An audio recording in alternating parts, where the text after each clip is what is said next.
I've had a lot of emails from people who seem to think that I hate Muslims, when nothing could be further from the truth. Not even the official reason for the war in Iraq, which is about as far from the truth as Pluto is from the sun.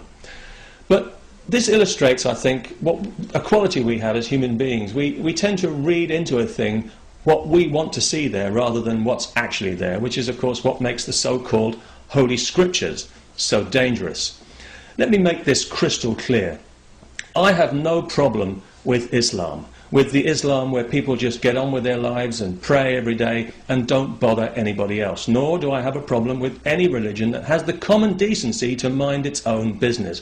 But that's not the Islam that I'm talking about, and I think we all know this. I'm talking about the repressive, violent, intolerant Islam that considers human rights an insult to God. The Islam that wants homosexuals killed, along with adulterers and anybody else who thinks they're entitled to a private life. But I don't hate anyone, because hate is for losers. Hate is just fear with attitude. If you hate something, you're afraid of it, which makes you nothing but a big pussy. And whatever you hate and fear, well, you know you're going to attract it, because if you invest that much emotion in something, it's coming your way. The Islamic fundamentalist, he hates America. America is coming his way. Here in Britain, we hate intolerance. Guess what's coming our way? This week, the Queen of England was burned in effigy on the streets of Pakistan.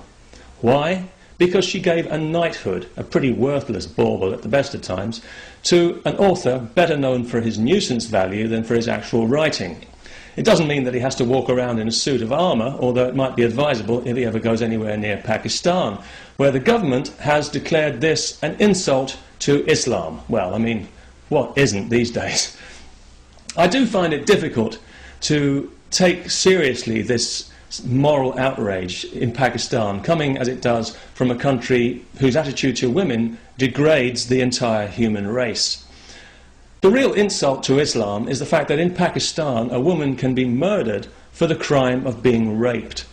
The worst thing that can happen to anyone in Pakistan is to be born female. Every year, thousands of women in Pakistan are murdered by members of their own family, and yet nobody is insulted by that. Nobody's demanding an apology for that. Instead, what do we get? A deafening silence from Muslims, almost a miracle in itself. According to the Human Rights Commission of Pakistan, 80% of Pakistani women are regularly beaten by their husbands. I mean, come on guys, shape up. You can't blame your culture for everything. And yet these are the people who have accused the British government of Islamophobia. And this must really sting the politically correct religious appeasers who run this country, because they've already done so much to accommodate Islamic sensibilities, even legitimizing crackpot pressure groups like the Muslim Council of Britain, who recently issued a list of demands that would impose Islamic values on all children in British schools. The Muslim Council of Britain sounds like an official body, but in fact it's just another extremist group of fanatics who want to turn Britain into an Islamic republic. They'd never admit this publicly, of course, any more than the British National Party would admit that they want to repatriate the blacks and gas the Jews, but we all know that's where they're really coming from. And they love accusing people of Islamophobia, a totally made-up word and a blatant lie. A phobia is defined as an irrational fear or dread of something. And it's true that many people fear and dread the growth of Islam, but there's nothing irrational about that when you look at the evidence. In countries where Islam has control, there's repression, there's torture, there's precious few human rights, and there's no free speech. And if the Muslim Council of Britain had its way, this would be one of those countries, and I'd be arrested and tortured for making this video. This is not a belief system that I want to see encouraged, but there's nothing phobic about it. It's just common sense.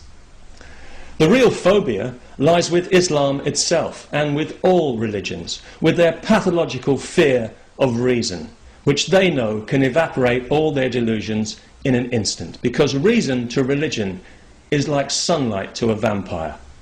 That's where the real fear is, and that's where the real hate is. Peace, especially to everyone in the religion of peace.